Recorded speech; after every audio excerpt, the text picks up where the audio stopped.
Praise the lord. ఈ నెల దేవుడు మనకిచ్చిన అమోఘమైన అమూల్యమైన మాటని ఒకసారి జ్ఞాపకం చేసుకుందాం. యెషయా గ్రంథం 41వ అధ్యాయం. యెషయా గ్రంథం 41వ అధ్యాయం 10వ వాక్యాన్ని చదువుగా విందాం. వాగ్దానం చదివారు. దిగులు పడకుము, ఆమేన్. చాలా మాటలు అక్కడ రాయబడ్డాయి. అది ఈ సంవత్సరం మనకు దేవుడిచ్చిన మాట ఏంటంటే దిగులు పడకు. విన్నారండి? నేను నిన్ను బలపరుతును. ఒక అమోఘమైన మాట, అమూల్యమైన మాట. దిగులు పడొద్దు. మనుషులు మనల్ని ఓదారుస్తారు, అప్పుడప్పుడు ఓదారుస్తారు. బాధలో ఉన్నప్పుడు కష్టాలు మనుషులకు రాక మానులకు వస్తాయా ఏంటి, కొంచెం ధైర్యం తెచ్చుకో అని చెప్పిపోతారు. వాళ్ళు చెప్పినంత మాత్రాన మనకు ధైర్యం కొన్ని సందర్భాల్లో రాదండి. మనుషులు ఇచ్చే ధైర్యం కొంత మట్టుకే. కానీ ఇప్పుడు చదవగా వింటున్న మాట నరాలాడే నరుడు చెప్పిన మాట కాదండి. ఆకాశ మహాకాశాల్ని నోటి మాటతో కలిగి చేసిన మహాదేవుడు చెప్తున్నారు ఏంటంటే దిగులు పడకు, దిగులు పడకు. నీ దిగులు ఏదైనా కానీ, చాలని ఆదాయం కావచ్చు, పిల్లల పరిస్థితులు కావచ్చు, అది ఏదైనా కానివ్వండి, నీ హృదయంలో ఉన్న దిగులు ఇక్కడ వదిలేసుకుని మీరు వెళ్ళాలి. ఆమేన్. ఏం చేయాలి? నీ భారం ఎవరి మీద మోపాలి? అప్పుడు ఆయన నిన్ను ఆదుకుంటాడు. ఈ సంగతి మీకు తెలిస్తే విన్నారండి, మీ చేతుల వైపు మీరు చూడకండి, మీ బలం వైపు చూడకండి, నా దేవుని చేతుల వైపు చూడండి, నా దేవుని బలం వైపు చూడండి. చూడగలిగితే ఆయన చెప్తున్న మాట దిగులు పడొద్దు. I will strengthen. నేను నిన్ను బలపరుతును. చప్పట్లు కొట్టి దేవుని వాయింపరుద్దాం. నేను నిన్ను బలపరుతును. ఆమేన్, ఆమేన్. మన దేవుడు ఎంత గొప్ప దేవుడు అంటే మాట ఇచ్చి నెరవేర్చే దేవుడు. ఎవరండి? మాట ఇచ్చి నెరవేర్చే దేవుడు. బాగినారు. చిన్న వర్తమానం చెప్పి ముగిస్తాను, బాగా వినండి. అసలు దిగులెందుకు? మనిషికి దిగులు ఎందుకు కలుగుతుంది అంటే తన వైపు తాను చూసుకున్నప్పుడు, తన బలహీనతల్ని, తన లోపాలని, తనకున్న లోటుపాట్లు చూసినప్పుడల్లా మనిషి దిగులు పడుతూ ఉంటాడు. మీకు మంచి మాట చెప్పనా? మనిషి అట కాలికి తడంటకుండా సముద్రాలు దాటి వెళ్ళగలుగుతున్నాడు. ఎలాగా? ఫ్లైట్లో కాలికి తడంటకుండా సముద్రాలు దాటి అవతలకి వెళ్ళగలుగుతున్నాడు. బట్ కన్నీరు కార్చకుండా, దిగులు పడకుండా జీవితం దాటలేకపోతున్నాడు. ఇది సత్యం. ప్రియులారా, ఎందుకు ఎంతటి వాడికైనా కొన్ని కఠినమైన పరిస్థితులు, గడ్డు పరిస్థితులు ఎదురవుతూనే ఉన్నాయి. అలాంటప్పుడు మనిషి ఎలా అధిగమించగలడు? కఠినమైన పరిస్థితులు, గడ్డు పరిస్థితులు, శక్తికి మించిన సమస్యలు ఎదురవుతున్నప్పుడు ఎంత పోరాడుతున్నా, రెక్కలు ముక్కలు చేసుకుంటున్నా, రక్తం ఆవిరయ్యేటట్లుగా కష్టపడుతున్నా, జీవితంలో మార్పు లేకపోతే ఏం చేయాలి? దిగులు పడక ఏం చేయాలి? భార్యను బట్టి భర్తకు దిగులు, భర్తను బట్టి భార్యకు దిగులు, భార్య భర్తలు ఇద్దరికి పిల్లలను బట్టి దిగులు దిగులు దిగులు. అంటే మానసికమైన బాధ. తెలుసు కదా, ఏ రోగానికైనా మందు ఉంది, కానీ ఏమండి మానసిక రోగానికి అంటే మానసికంగా ఊరికి ఆలోచిస్తుంటారే, డిప్రెషన్. నా మాట వినండి, ఒకవేళ గత సంవత్సరం అంతా ఏదో ఒక విషయంలో ఎక్కువ ఆలోచిస్తూ వచ్చారా, ఏదో ఒక విషయంలో ఎక్కువగా బాధపడుతూ వచ్చారా, అది ఈరోజు ఇక్కడ వదిలేయాలి. ఎందుకని? నా దేవుడు చెప్తున్న మాట ఏంటంటే, దిగులు పడకో, ఎక్కువ దాని గురించి ఆలోచన చేయకు, ఎక్కువ దాని గురించి కన్నీరు గార్చుకో. ఐ విల్ స్ట్రెంగ్తెన్,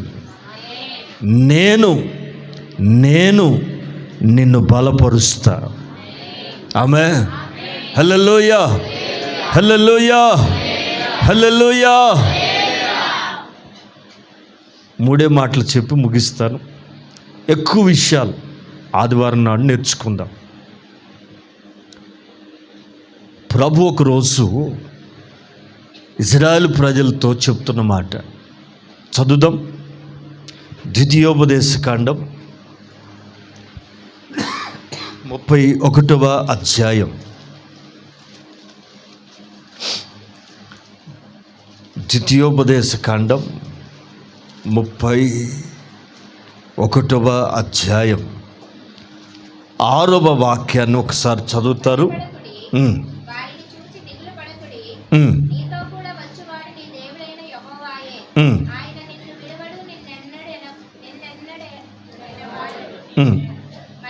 చాలండి.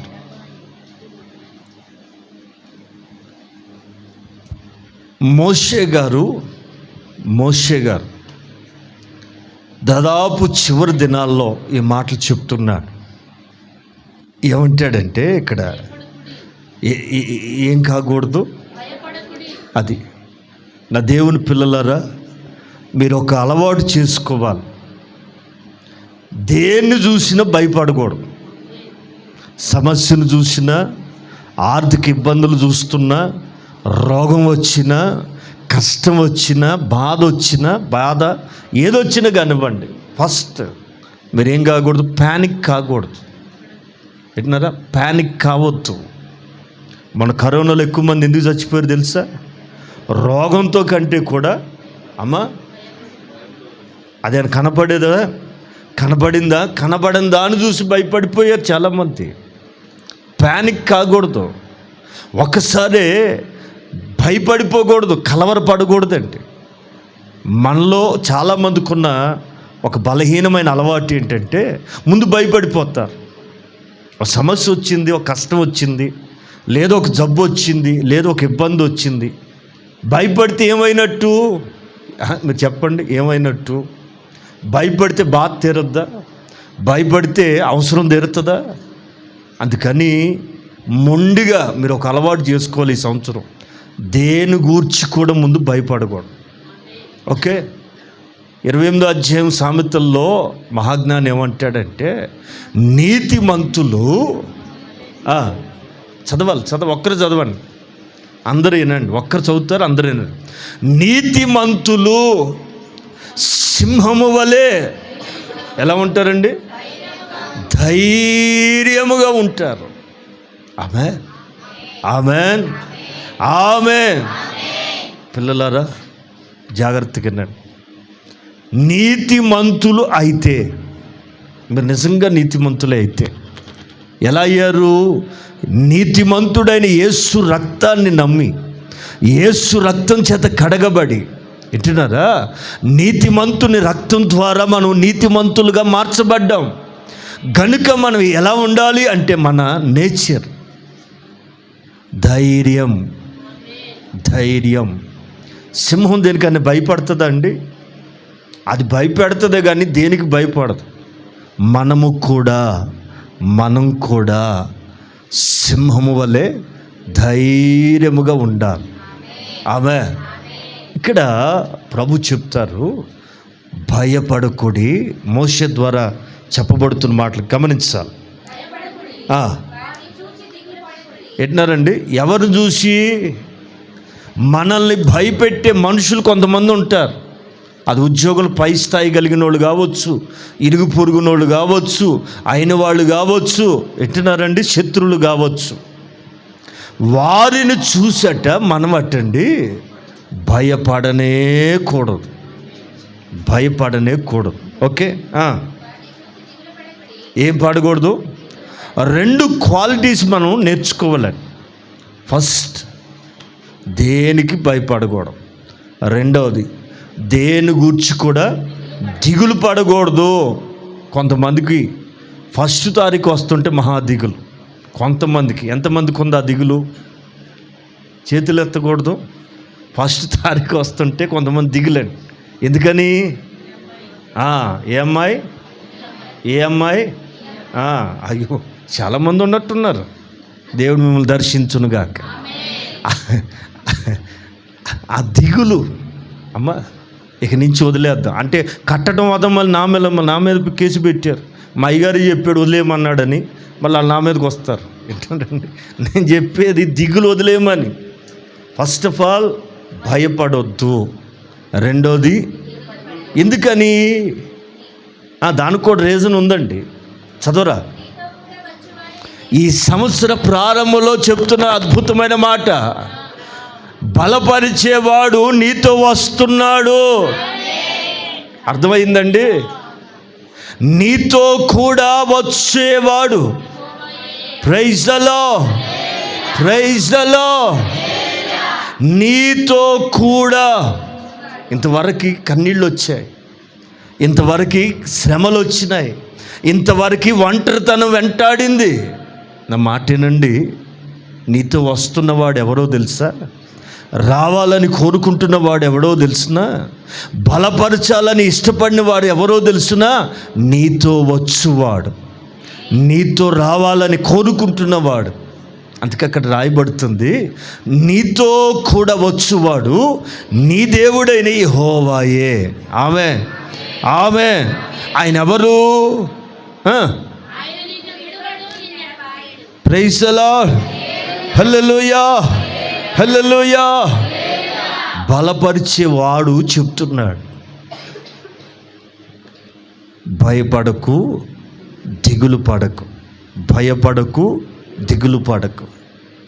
నీతో కూడా వచ్చువాడు నీ దేవుడైన యెహోవాయే. ఆయన ఎవరు? నిన్ను విడవడు, ఎడబాయడు. అంటే మొత్తానికి వదిలేయడు, విడిచిపెట్టడు, మొత్తానికి వదలడు. అంటే ఎల్లప్పుడూ నీతోనే ఉంటాడు. స్తోత్రం చెప్పొద్దు. హల్లెలూయా. ఒక చరిత్ర చెప్తాను వినండి. సొంత అన్నదమ్ములే యోసేపుని అమ్మేశారండి. కారణం ఏంటంటే అసూయ. అన్నదమ్ముల మధ్యలో, అక్క చెల్లెల మధ్యలో, నా మాటేనండి, మీ తోడబుట్టిన వాళ్ళ మధ్యలో మీకు ఏమి ఉండకూడదు అమ్మా. అసూయ దేనికి వస్తుంది? ఉంటే డబ్బులుంటే వస్తుంది, లేదా ఆత్మీయంగా ఎదిగితే వస్తుంది. 2 కారణాలండి. వస్తే డబ్బులుంటే వస్తుందండి. నీకంటే వాళ్ళకంటే ఎక్కువ డబ్బులు ఉంటే నీ మీద అసూయ పడతారు, అది ఫిజికల్. రెండవది, వాళ్ళకందరికంటే కూడా, వాళ్ళ 10 మంది కంటే కూడా యోసేపు ఎట్టినారండి, దర్శనాల వరం కలిగినవాడు. ఆత్మీయంగా చిన్న వయసులోనే ఆత్మ అనుభవం కలిగినవాడు, ఆధ్యాత్మికమైనటువంటి ఫ్రూట్స్ కలిగినవాడు. అంటే యోసేపుకున్న ఆత్మీయ జీవితంతో పోలిస్తే వాళ్ళకి అంత ఆత్మీయ జీవితం లేననేది అక్కడ కనబడుతుంది. వారికంటే యోసేపు ఆత్మీయ జీవితంలో బహుగా ఎదిగాడు కనుక అసూయపడ్డారు. పైగా వాడు చెప్పే కళలు ఎలాంటి కళలు అంటే వ్యక్తిగతంగా కాదు, వాళ్ళ మీదే వస్తాయి ఆ వచ్చే కళలు కూడా. ఎట్టినారా? ఆ కళలు చెప్తా ఉంటే వీళ్ళు ఒళ్ళు మండిపోయేదండి. ఎరా ఇంత పెద్దోళ్ళు మా మీద దేవుడు ఇట్లాంటి కళలు ఇస్తున్నాడు నీకు?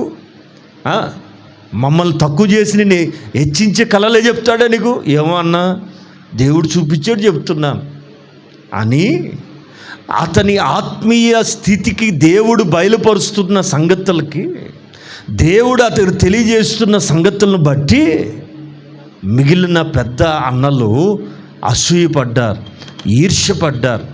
ఈర్ష్య ఎక్కడికి వెళ్ళి తీసుకెళ్ళిందంటే హంతకులుగా మార్చడానికి కూడా వెనకాడని స్థితికి. అందుకని ఈర్ష్య అండి బహు ప్రమాదం.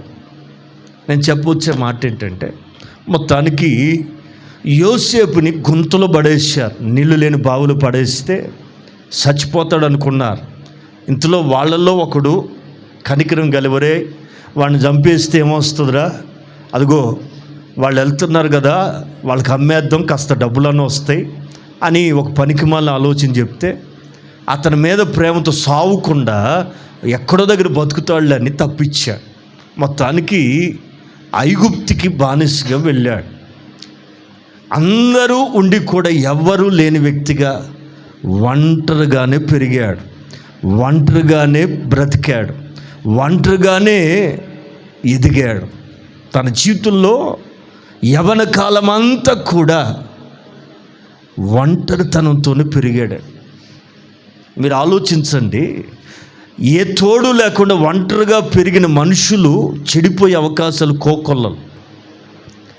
సమాజానికి విద్రోహములుగా మారుతున్న వాళ్ళు ఎవరో తెలిసినా, ఇదిగో తల్లిదండ్రుల ప్రేమ లేకుండా నడి రోడ్డు మీద విడవబడిన వాళ్ళు సంఘ విద్రోహులుగా మారుతారు సహజంగా. బట్ యోసేపు చరిత్ర మీరు చదివితే అతడు తనను తాను కాపాడుకున్నాడు. అంటే ఇప్పుడు మనం నేర్చుకోవాల్సిన మాట ఏంటంటే, చెడిపోవటం అయినా బాగుపడటం అయినా మన చేతుల్లోనే ఉంది. ఆమె మనమే కాపాడుకోవాలి తప్ప ఎవరు మనల్ని కాపాడలేరు, నడిపించలేరు. అందరి అదుపు లేకుండా ఒంటరిగా పెరిగిన యోసేపు చక్కగా ఫలించాడు. అందుకే బైబిల్ అతని గురించి ఏమని చెప్తుందంటే, ఫలించెడి కొమ్మ. ఆమె మొత్తానికి ప్రైమ్ మినిస్టర్ అయ్యాడు. ఒక కూలివాడు ప్రైమ్ మినిస్టర్ అయ్యాడు. రాజు తర్వాత రాజు అంతటి అధికారం కలిగి, విన్నారా, అతడు ఏది చెప్తే అది రాజ్యం శిరస వహించే స్థాయికి, విన్నారండి. రాజు తర్వాత సింహాసనం అతనిదే, ఇంకెవరు లేరు అక్కడ. అంతగా హెచ్చించబడిన తరువాత మొత్తానికి యోసేపుకి వివాహం అయింది, 2 పిల్లలు పుట్టారు. ఆ 2 పిల్లలు పుట్టినప్పుడు యోసేపు తన చరిత్రని ఒక్కసారి జ్ఞాపకం చేసుకుంటున్నాడు. చదువుతారా? ఆదికాండం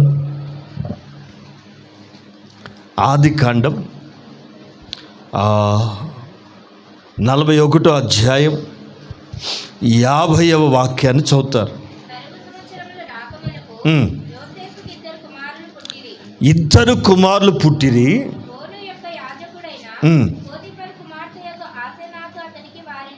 విన్నారండి? యాజకుని కుమార్తెను చేసుకున్నాడు యోసేపు. పెళ్ళిళ్ళు చేసుకునేటప్పుడు కూడా కొంచెం జాగ్రత్తగా చేసుకోవాలండి. పరాయి దేశంలో ఉన్నప్పటికీ ఒక యాజకుడి కుమార్తెను వివాహం చేసుకున్నాడు. విన్నారండి? యాజక ధర్మం జరిగి ఇంట్లోంచే తనకి భార్యను తెచ్చుకున్నాడు. ఆమె అతనికి 2 కుమారులు కన్నింది. కన్నప్పుడు వాళ్ళకి పేర్లు పెడుతున్నాడు. ఎలాంటి పేర్లు పెడుతున్నాడు చదవండి. ఏ బాధని? పెద్దోడు పుట్టేసరికి తన లైఫ్లో ఎలాంటి చేంజెస్ వచ్చినాయో అక్కడ కనబడుతుంది. దేవుడు కూడా ఒక్కొక్క దశలో ఒక్కొక్క వయసుకి దేవుడి కొన్ని కార్యాలు సిద్ధపరుస్తాడు. 30 ఇది ఇట్లా పట్టుకుని 1వ కీర్తన 31:9 నరుల ఎదుట ఆ మాట, నిన్ను ఆశ్రయించు వారి నిమిత్తం. Okay, 31:19 right.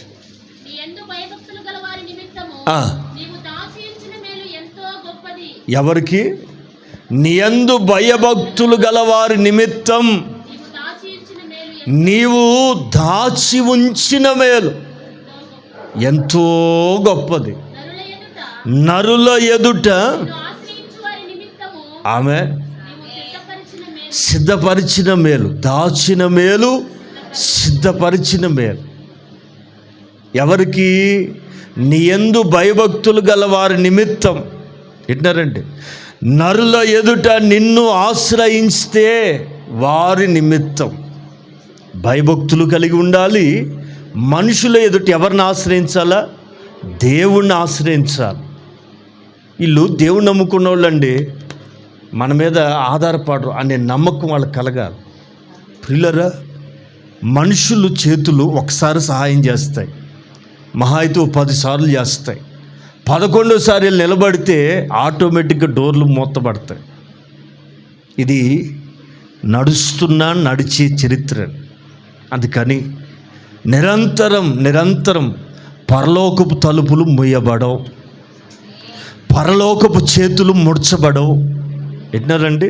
అందుకని ఏ స్థితిలోనైనా, ఏ పరిస్థితుల్లోనైనా దేవుడు నిన్ను బలపరచాలి అని అనుకుంటే, దేవుడు నీతో కూడా రావాలి అంటే ఇది ఇలాంటి అలవాటు నీకు ఉండాలి. నీ యందు భయభక్తులు గలవారి నిమిత్తం నీవు దాచిన మేలు ఎంతో గొప్పది. నరుల ఎదుట నిన్ను ఆశ్రయించు వారి నిమిత్తం నీవు సిద్ధపరచిన మేలు. ఆమె ఎంత గొప్పదో వివరించలేక కీర్తనకాడు అన్ఎక్స్ప్లెయిన్. వింటున్నారండి? అన్ఎక్స్ప్లెయిన్ అంటూ ఎంతో నాకు కూడా తెలియదు. దేవుడు చేసే కార్యాలకి, దేవుడిచ్చే ప్రతిఫలానికి లెక్కగట్టలేమండి. నా ప్రియులరా, యోసేపు ఒక బానిస.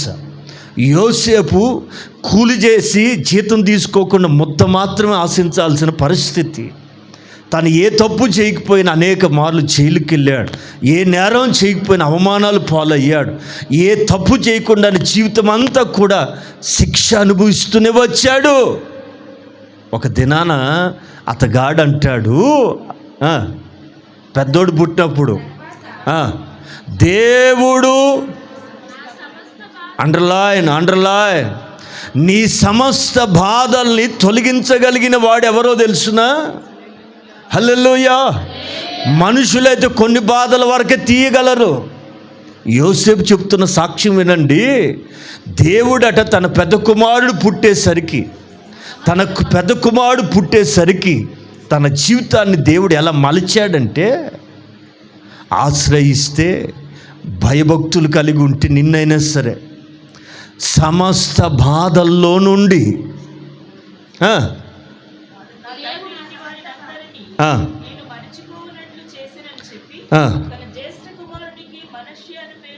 మనష్షే ఎందుకు పేరు పెట్టాడు మనష్షేకి? ఏ కారణాన్ని బట్టి? దేవుడు నా సమస్త బాధని, ఈజ్ ఇట్ పాసిబుల్? దేవుడట రెండిటిని మర్చిపోయేటట్టుగా చేస్తాడట. ఒకటి, మన జీవితంలో గతంలో జరిగిన అవమానాలు కానీ బాధలు కానీ మరచిపోయేటట్లుగా. దేన్నైనా మర్చిపోతాం కానీ మనల్ని గుండెల మీద తన్నోళ్ళు మర్చిపోగలమా?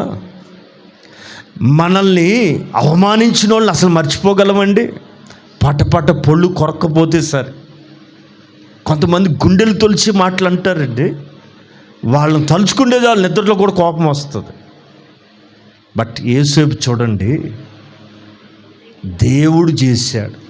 ఎవరెవరిని? నా సమస్త బాధల్ని, నా తండ్రి ఇంటి వాళ్ళని. విన్నారా? రక్త సంబంధం యొక్క ప్రేమ మర్చిపోవడం అది చాలా కష్టం అండి. రక్తపాశమును కూడా మైమరిచేటట్లుగా దేవుడి కార్యాల ద్వారా చేస్తాడు. విన్నారా? చాలామందికి పుట్టింటోళ్ళు అంటే మహామమకారం. అది ఆడైనా మగైనా అది పోవాల. ఎప్పటి నుంచి? మీకు రహస్యం చెప్పనా? తల్లిని తండ్రిని విడిచి భర్త అట్ట ఎవరిని హత్తుకోవాలండి? ఇది మర్మం. వింటున్నారండి? ఇది మర్మం. యేసు ప్రభు చెప్పాడు, పౌలు గారు చెప్పారు, అనేక చోట్ల ఈ మాట రిపీట్ అవుతుంది. ఏమని? తల్లిని తండ్రిని విడిచి తన భార్యని హత్తుకొనును, వారిద్దరూ ఏక శరీరం అగుతురు. ఇది మర్మం. ఇది మర్మం అంటే ఆ పుట్టింటోళ్ళు ఈ పుట్టింటోళ్ళు ఎక్కడి వరకు అయ్యి అంటే పెళ్ళయిందాకే. ఆ పెళ్ళైన తర్వాత మీరిద్దరూ ఒక కుటుంబం.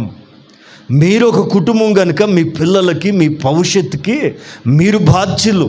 అంతేగాని పుట్టింటి వాళ్ళ మీద ఎప్పుడు మమకారాలు పెట్టుకోకండి, పుట్టింటి వాళ్ళ మీద ఆశలు పెంచుకోకండి.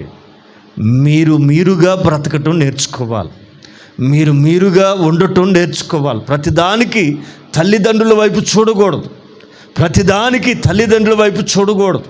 ఎప్పుడైతే దేవుడు నిన్ను ఒక కుటుంబానికి చేర్చాడో నీవు డిపెండెంట్ కాదు. తెలిసిన ఆర్మీ వాళ్ళకి, ఇలాంటి వాళ్ళకి బాగా తెలుసు. పెళ్ళి అయిన తర్వాత వాళ్ళని ఏమంటారు? పెళ్ళి కాకముందేమో డిపెండెంట్ కార్డు ఇస్తారు, క్యాంటీన్ కార్డు ఇస్తారు. పెళ్ళి అయిపోతే ఇక నీకు ఈ ఇంటికి సంబంధం లేదు, ఈ ఇంటికి వచ్చే లబ్ధి నీకు రాదు. నువ్వు డిపెండెంట్వి కాదు, ఇండిపెండెంట్. ఎవరి మీద ఆధారపడకుండా బ్రతకాల్సిన వ్యక్తివి. అంటే అర్థం ఏంటో తెలుసా? ఎప్పుడైతే దేవుడు ఒక ఇంటిని కట్టడం ప్రారంభించాడో వారు మరలా ఇంటి వైపు చూడకూడదు. మనలో మన మాట ఎంతమంది మర్చిపోయారు? అందరిని, అమ్మోళ్ళని, అయ్యోళ్ళని, అత్తమ్మోళ్ళని అందరూ మర్చిపోయారా? మరి పండగకి ఎందుకు వెళ్తున్నారు? మీరు పండగకి ఎందుకు వెళ్ళారు? అదేనండి, ఒకసారి చూసి వస్తాక పండగే కావాలా? మిగతా రోజులు లేవా? అంటే మీకు ఇంకా ఏం బాగలేదు. నన్ను అపార్థం చేసుకోకుండా 100కి 1000 అర్థం చేసుకుంటారని మాట చెప్తున్నా. కొన్ని వయసులు వచ్చాక మానుకోవాలి, కొంత వయసు వచ్చినాక తగ్గించుకోవాలి. వాక్యం తెలిస్తే దేనికి ఎంత ప్రాధాన్యత ఇవ్వాలో నీకు తెలుస్తుందని. నా మాట వినండి. యోసేపు అంటాడు, నా సమస్త బాధల్ని నా తండ్రి ఇంటి వారిని విన్నారా బలపరుస్తున్నాడు యోసేపుని దేవుడు. ఒంటరిగా దిక్కుమాలిన వాడిగా, అందరుండి కూడా ఎవరు లేని వ్యక్తిగా, పరాయి దేశంలో పరాయి భాష కలిగిన ప్రజల మధ్యలో ఒక దిక్కుమాలిన స్థితిలో పెరిగిన వ్యక్తికి ఎవరు తోడుగా ఉన్నారు? ఇంత బలగం ఉండి, ఇంత కుటుంబం ఉన్న నీకు దేవుడు తోడుగా లేడా? నీతో కూడా వచ్చువాడు నీ దేవుడైన యెహోవాయే. యోసేపుతో వెళ్ళినప్పుడు ఏం జరిగిందంటే, యోసేపు అంటాడు, నేను నా సమస్త బాధల్ని, నా తండ్రి ఇంటి వాళ్ళని నేను మర్చిపోయేటట్లుగా నా దేవుడు చేశాడు. రెండో వాడు పుట్టాడు కొన్ని రోజులకి.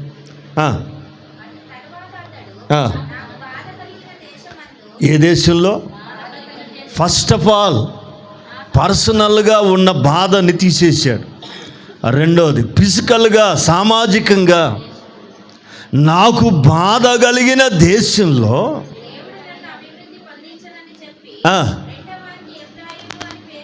Praise the lord. రెండో వాడికి ఏం పేరు పెట్టాడండి? పెద్దోడికి మనష్షే, రెండో వాడికి ఎఫ్రాయిం. మనష్షే అంటే మర్చిపోవుట, ఎఫ్రాయిము అంటే అభివృద్ధి.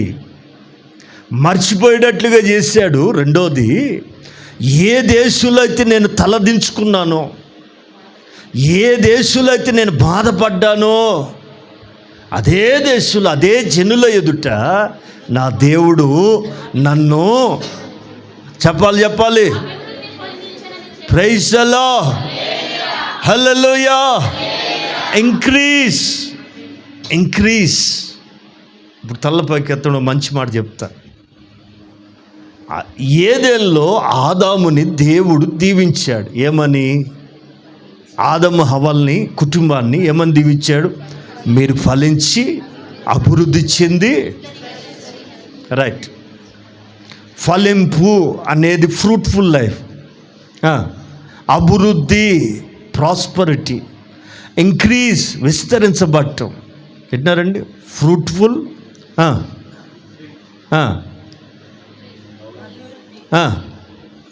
అభివృద్ధి అంటే ప్రాస్పరిటీ, ఇంక్రీజ్ విస్తరించబడటం. కొంతమంది అండి విస్తరించటం అంటే సైజులో అనుకుంటున్నారు. కాదు, పైకి విస్తరించాలా, పొడవు విస్తరించాలి, వెడల్పు విస్తరించాలి. కొంతమంది వెడల్పులో విస్తరిస్తున్నారు. నేను చెప్పేది అది కాదండి. విన్నారా? ఎత్తుకు తగిన పర్సనాలిటీ ఉంటే ఎంత బాగుంటుందో, ఎత్తు తక్కువ పర్సనాలిటీ ఎక్కువ అనుకోండి ఎంత వికారంగా ఉంటుందో. ఆధ్యాత్మికంగా కూడా అంతే. వయసుకు తగిన ఎదుగుదల కూడా ఉండాలి. బాప్తిస్మం పొంది ఎంతకాలం, రక్షించబడి ఎంతకాలం, ప్రభుని తెలుసుకుని ఎంతకాలం, ఎదుగుదలేది. అందుకే ఫలించండి, అభివృద్ధి చెందండి, విస్తరించబడండి. యోసేపు చరిత్ర మనకు నేర్పుతున్న పాఠం ఏంటంటే, దేవుడు నన్ను సమస్త బాధల్లో నుంచి, నా తండ్రి ఇంటి వాళ్ళ నుంచి నేను మర్చిపోయేటట్లుగా చేశాడు. విన్నారా? ఎవరు చేశారు? నీ గుండెల్లో ఉన్న బాధ, దిగులు, భయము మర్చిపోయేటట్లుగా చేసే వ్యక్తి ఎవరో తెలుసునా? చెప్పాలి, అందరూ చెప్పాలి. దేవుడే. అదిగో ఆ వ్యక్తి చెప్తున్నాడు, వినండి. అనుభవ సాక్ష్యం వినండి. మీ అంతటి మీరు తీసేసుకోలేరు. భయపడకండి. ఇక పిల్లలకి జనవరి వచ్చిందంటే ఇప్పుడు లో ఫీవర్ మొదలైపోతుంది. ఎప్పుడురా? ఫిబ్రవరి. ఆ ఇంటర్మీడియట్ వాళ్ళకి ఎప్పుడండి? అయ్యి బాబోయ్, ఇంకేదో 2 నెలలే, మధ్యలో ఇంకొక నెల ఉంది కదా. లో ఫీవర్ మొదలైపోతుంది. భయం.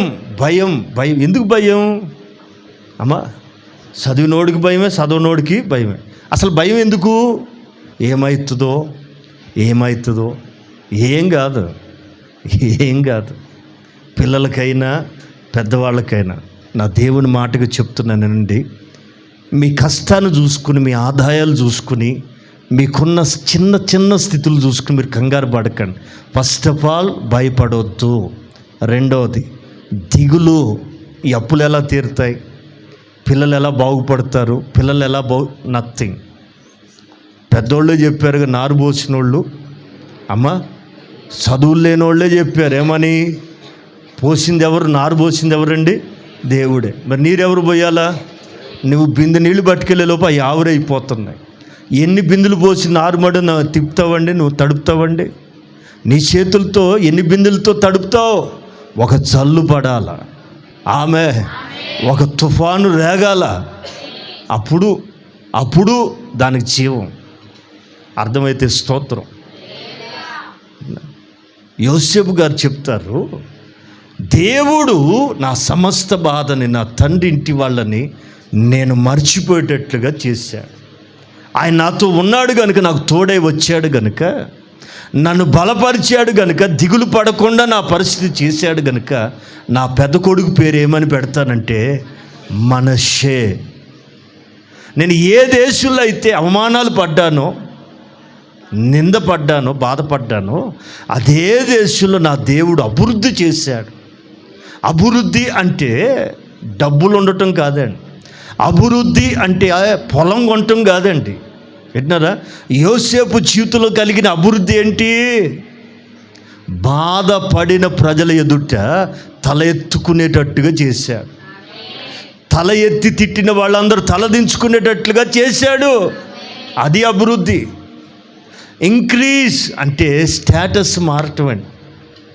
ఇంక్రీజ్ అంటే దేవుడు నిన్ను క్రమక్రమంగా చేసే వృద్ధి. సో యోసేపు చరిత్రలో మనకు కనబడుతున్న పాఠం ఏంటంటే, భయపడకుండా, దిగులు పడకుండా యోసేపుని దేవుడు బలపరిచాడు గనుక అతగాడు ఫలించెడి కొమ్మగా మారాడు. ఆమె రెండోది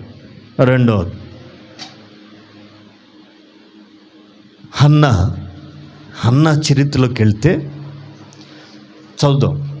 సమూయేలు మొదటి గ్రంథం త్వరగా మొదటి అధ్యాయం,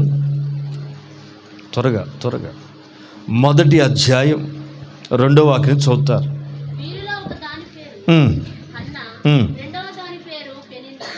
పేర్లు కూడా భలే పేర్లలుగా ఉన్నాయి కదా, పిలవటానికి వీలుగా పెట్టుకున్నాడు కాబోలు. అన్న, పెనిన్న. అన్న ఎవరు? పెద్దక్క. పెనిన్న చిన్నక్క. ఇద్దరు అక్క చెల్లెళ్ళే కదా. Okay, right. కానీ ఆ మాటలు మీరు కొంచెం జాగ్రత్తగా గమనించాలి, నేను వివరిస్తాను, బాగా వినాలి. పెనిన్నాకి పిల్లలు కలిగిరి కానీ, అంటే ఆమెకి ఏదో లోటు ఉంది, పిల్లలు ఉన్నారే కానీ ఫుల్ఫిల్ హ్యాపీనెస్ లేదు, సంతృప్తికరమైన సంతోషం పెనిన్నాకి లేదు. రెండోది,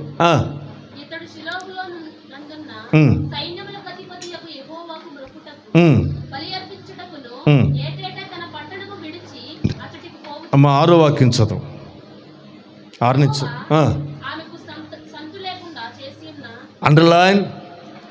యెహోవా ఆమెకి సంతు లేకుండా చేసినందున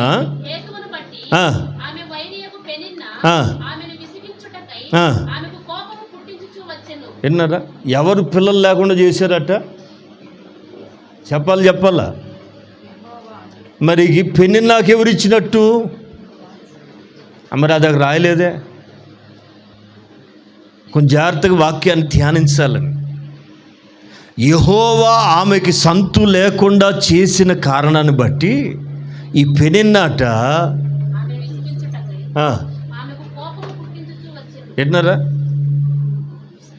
విన్నారండి? నా మాట ఏంటంటే, ఆమెకి పిల్లలు ఎలా పుట్టారు? దేవుడు ఇవ్వలేదా గర్భఫలం? ఆయన ఇచ్చు బహుమానంగా. అంటే మీరు గమనించాలా, శరీరమును బట్టి పుట్టినది, ఆత్మను బట్టి పుట్టేది. విన్నారండి? శరీరరీత్యా పుట్టే సంతానం వేరు, వాగ్దానానుసారంగా పుట్టే సంతానం వేరు. కొంచెం జాగ్రత్తగా మాట్లాడాలి. శరీరరీతిగా రక్షణ లేని వాళ్ళకు కూడా పిల్లలు పుడతారు, అది శరీరమును బట్టి కలిగిన సంతానం. అయితే దైవ చిత్తానుసారంగా ఒక సంతానం కలుగుతుంది. అది ఎవరంటే వాగ్దానపు సంతానం. శరీరమును బట్టి పుట్టినది శరీరానుసారమైన మనుషులు, ఆత్మను బట్టి పుట్టిన వాళ్ళు ఆత్మానుసారమైన మనుషులు. మీరు బైబిల్ చరిత్ర గమనిస్తే, గర్భమునిచ్చు నేను, పిల్లల్నిచ్చే నేను గర్భాన్ని మూసేదనా అంటాడు. అంటే ముయ్యాలన్నా తెరవాలన్నా అది ఎవరి వశం? మనుషుల ప్రమేయం వల్ల సంతానం కలగరు, మనుషుల వలన మాత్రం పిల్లలు కలగరు. ఓ వ్యక్తికి సంతానం కలగాలంటే అది దైవ సంకల్పం. అంటే పెనిన్నాకి కలగటం కూడా దేవుని చిత్తమే. బట్ ఏ సంతానం అది? వాళ్ళ పేర్లన్నా రాయబడిందా? బైబిల్లో రాశారండి? కనీసం పెనిన్న పిల్లల పేర్లు కూడా రాయలేదే. విన్నారా? అంటే అది దేవుని దృష్టిలో లెక్కింపబడవలసిన సంతానం కాదు. ఇక్కడ మీరు గమనిస్తే అన్నాకి ఎక్కడ లేని బాధ అండి. లేస్తే దాని ముఖం చూడాలి. ఆమె ఏమంటుంది? అయ్యో పాప అంటలా. ఏమని తిడుతుందో తెలిసిన? చీ, నీ ముఖం పొద్దున్న చూడకూడదు, చిచి చీ అంటుంది.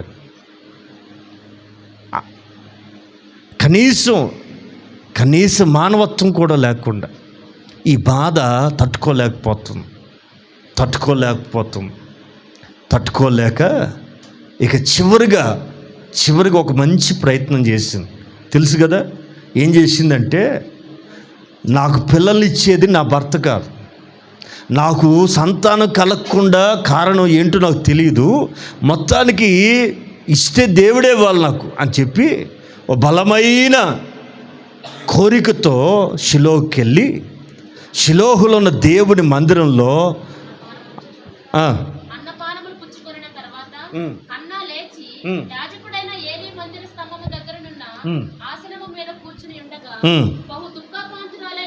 ఎట్లా?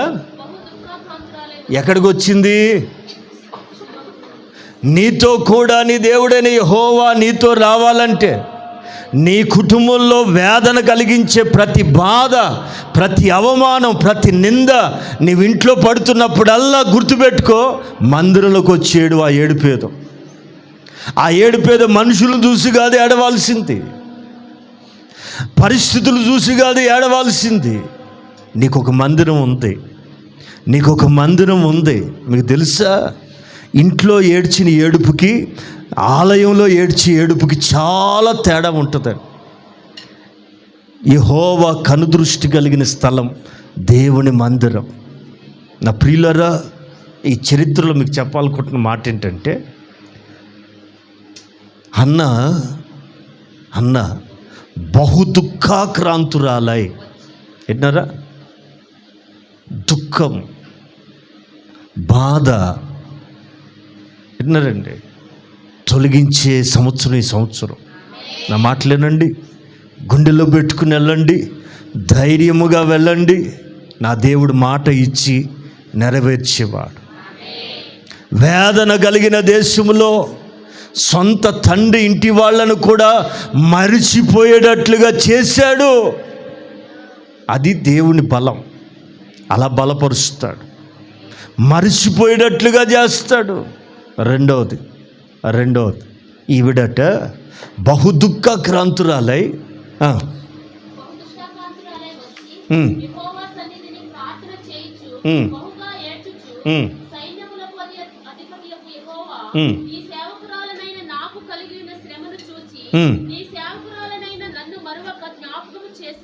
నీ సేవకురాలైన నన్ను జ్ఞాపకం చేసుకుని,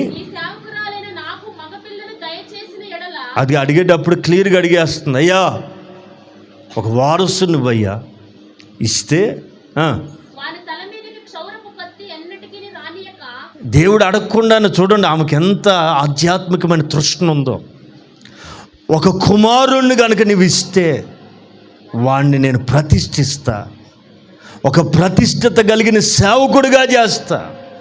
ఎంతమంది తల్లులకి తమ పిల్లలను సేవకులుగా చేయాలని ఆశ ఉందండి.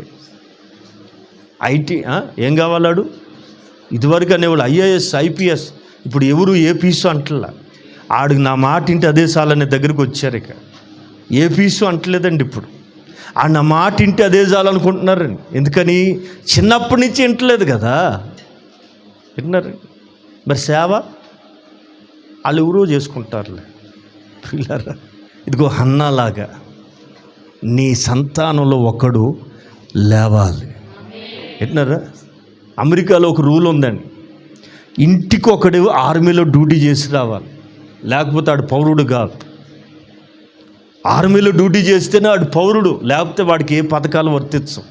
అలాంటి రూల్ కనుక మన దేశంలో పెడితే ఏసు రక్తం చేయం, అసలు నిజభక్తులు బయటకు వచ్చేస్తారు అప్పుడు. విన్నారా ప్రియులారా, సేవ, సంతానం కలిగితే మొదటిది దేవునికి ప్రథమ ఫలం దేవునికి ఇస్తాననే ఒక బలమైన తీర్మానం. రైట్, ఈ సంగతి అంతా తెలుసు కదా. మొక్కుకున్న తరువాత 15వ వాక్యాన్ని చదవాలి. అన్న, నా ఏలినవాడా,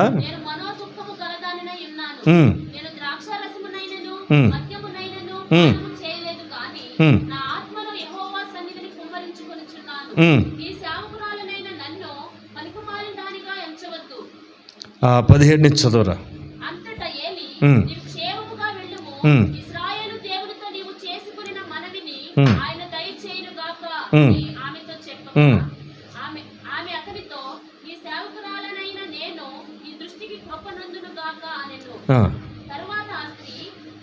పద్దెనిమిదిరా. ఆ స్త్రీ తన దాన్ని వెళ్ళిపోయి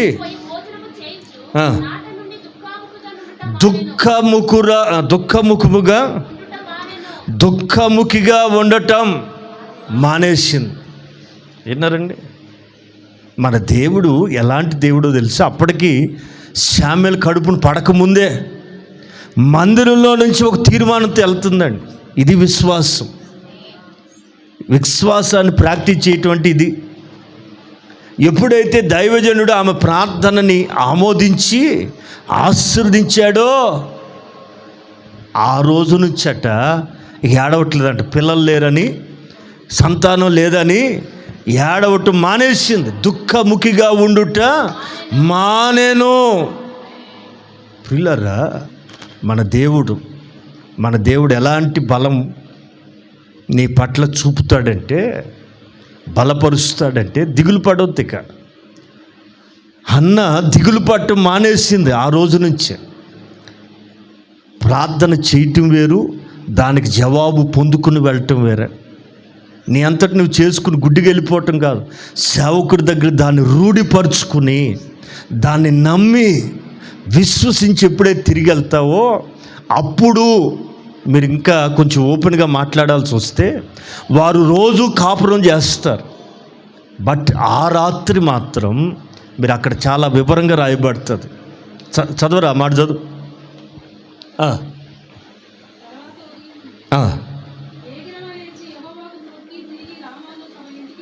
వచ్చాను. విన్నారండి? ఎప్పుడైతే నిన్నటి రోజు ప్రార్థన చేసుకుని వచ్చింది, ఇంటికి వెళ్ళింది, వారి భార్య భర్తలు అన్యోన్యంగా ఉన్నారు. అక్కడ రాసున్న అద్భుతమైన మాట, ప్రైజ్ ది లార్డ్. వారి దాంపత్యాన్నట దేవుడట అదిగో ఎప్పుడు సంతానం దేవుడు ఇస్తాడు తెలుసునా?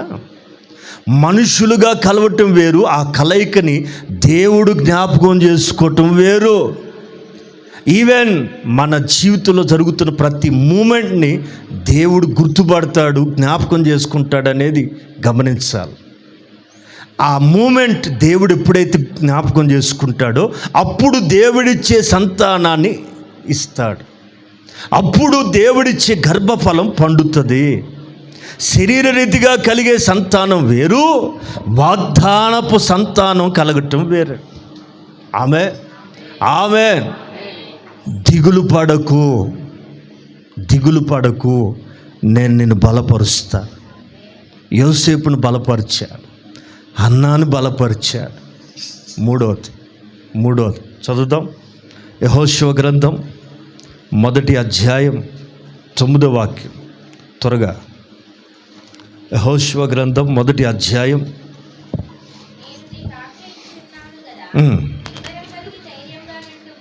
నిబ్బరముగా యెహోషువతో దేవుడైన యెహోవా చెప్తున్నా, నిబ్బరము కలిగి ధైర్యంగా ఉండు. ఏ పడకు. ఒక దైవజనుడితో చెప్తున్న మాట అండి ఇది. మోషే తర్వాత అద్భుతమైన పరిచయం చేసిన నాయకుడితో ప్రభు చెప్తున్న మాట, దిగులు పడకు, జడియకు. Praise the lord. నీతో కూడా వచ్చేవాడు మరలా చెబుతున్నాడు, నీవు నడవబోతున్న ఈ సంవత్సరపు మార్గం అంతట్లో నీ దేవుడైన యెహోవా నీకు తోడై ఉండునుగాక. మోషేకు తోడై ఉన్నట్లుగా మనకును తోడై ఉండునుగాక. దిగులు పడొద్దు. నా మాట వినండి, ఈ ఒక్క మాటని, దిగులు పడొద్దు, జడియకుము. దిగులు పడకము, జడియకుము. ఈ 2 విషయాలు ఈ సంవత్సరం అంతా గుర్తుపెట్టుకో. ఏది ఎదురైనా, ఏది నీ జీవితంలో సంభవిస్తున్నా, ఫస్ట్ ఆఫ్ ఆల్ భయపడొద్దు. రెండవదిగా జరుగుతున్న పరిణామాలు చూసి దిగులు పడకు. నిన్ను బలపరిచే దేవుడు నీతో కూడా వస్తున్న సంవత్సరం, నీ ముందర నడిచే సంవత్సరం, నీకు తోడుగా రాబోతున్న సంవత్సరం. మూడవదిగా చెప్పాలంటే, యేసు ప్రభు పునరుద్ధానుడయ్యాడండి. పునరుద్ధానుడైన సంగతి ఆడోళ్ళు శిష్యులకు చెప్పారు. కొంతమంది స్త్రీలు చెప్తే, మీరు ఎవరిని అనుకుంటున్నారు? దెయ్యం చూసి ఆయన అనుకున్నారేమో, పిచ్చోళ్ళారా అని ఈ మగ మహారాజులు యేసుప్రభు పునరుద్ధానాన్ని నమ్మలేదు. నమ్మకపోయిగా భయపడుతున్నారు. భయపడి గదిలో తలుపులు వేసుకుని ఉన్నారు. ఓ రోజు సాయంత్రం ప్రభు అమాంతంగా వారు కూడి ఉన్న స్థలానికి వచ్చారు. 24వ అధ్యాయం లూకా సువార్త 24వ అధ్యాయం 37వ వాక్యాన్ని ఒకసారి తీసి చదువుతారు. భయభ్రాంతులై భూతము తమ కనబడనని తలంచిరి. అప్పుడు ఆయన, మీరెందుకు కలవరపడుచున్నారు? మీ హృదయములో సందేహములు పుట్టనేలా? నేనే ఆయనను అనుటకు నా చేతులను నా ప్రభువు భయాక్రాంతులై ఉన్న శిష్యుల మధ్యలోకి వచ్చి ప్రభు చెప్తున్న అద్భుతమైన మాట, దిగులు పడకండి. దిగులు, ప్రభు ఏమైపోయాడో అనే దిగులు, మమ్మల్ని వడిదిలి వెళ్ళిపోయాడు, మా బతికేంటి అనే ఒక దిగులు. నేను చెప్పవచ్చే మాట ఏంటంటే, నీలో రవ్వంత దిగులున్నా, విన్నారండి, నీ జీవితాన్ని నీవు క్యారీ చేస్తున్నట్టుగా అనుకోవద్దు. నీ భారం అంతా కూడా ఈ సంవత్సర ఆరంభంలోనే ఒక దైవజనుడిగా మీ ఆత్మీయ తండ్రికి చెప్తున్నాను, నీ కుటుంబ భారం, నీ కుటుంబ సమస్య, నీ వ్యక్తిగత బాధ ఇక మీదట నీ మీద వేయేసుకోవద్దు. దీన్ని ఇక్కడ ప్రభు మీద మోపి వెళ్ళండి. విన్నారా? దిగులు అనేది మనిషిని ఎంతగా దిగజారుస్తుందో తెలిసినా, విన్నారండి, దిగులున్నవాడు ఎండిపోతాడు. దిగులున్నవాడు అనారోగ్యం పాలైపోతాడు. ఎంత తింటున్నా వంట పట్టదండి. దిగులున్న వానికి మనశ్శాంతి ఉండదు, నిద్ర పట్టదు, సమాధానం ఉండదు, నోట్లో నవ్వు ఉండదు. ఇదంతా దిగులు యొక్క లక్షణాలు. అందుకని ఈ సంవత్సర ఆరంభంలోనే ప్రభు మనతో చెప్తున్న అద్భుతమైన మాట, దిగులు పడకము, నేను నిన్ను బలపరుస్తా. కేవలం 3 రోజుల్లో వీళ్ళు ఎంత దిగులు పడుతున్నారు తెలిసిన? 3 రోజుల్లో, కేవలం 3 రోజులకే కనబడిన వాళ్ళు చెప్తున్నా వాళ్ళ మాట నమ్మట్లా. అందుకే ప్రభువే సాక్షాత్తు దిగొచ్చి వారి మధ్యకు వచ్చి అంటారు, దిగులు పడకుడి.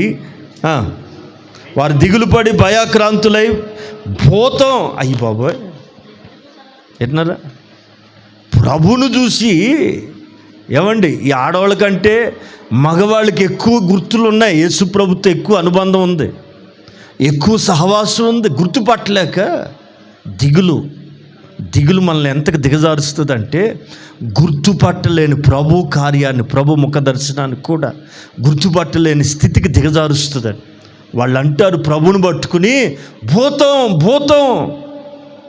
ప్రభు అంటారు, భయపడకండి. చదవండి.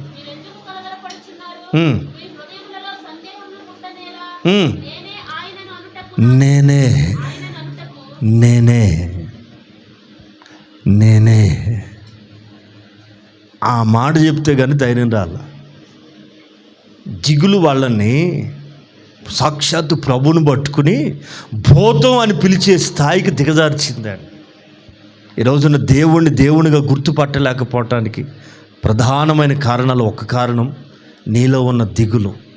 అందుకని అది అప్పుల దిగులైనా, పిల్లల దిగులైనా, భర్తకు సంబంధించిన దిగులైనా, భార్యకు సంబంధించిన దిగులైనా, అది ఈ రాత్రి ఈ దినముతో విడిపించబడునుగాక. ఈ దినం మొదలుకొని నా దేవుని మాటను పట్టుకుని వెళ్ళండి. దిగులు పడకుడి. నేను మిమ్మల్ని బలపరుతును. నేను నిన్ను బలపరుతును.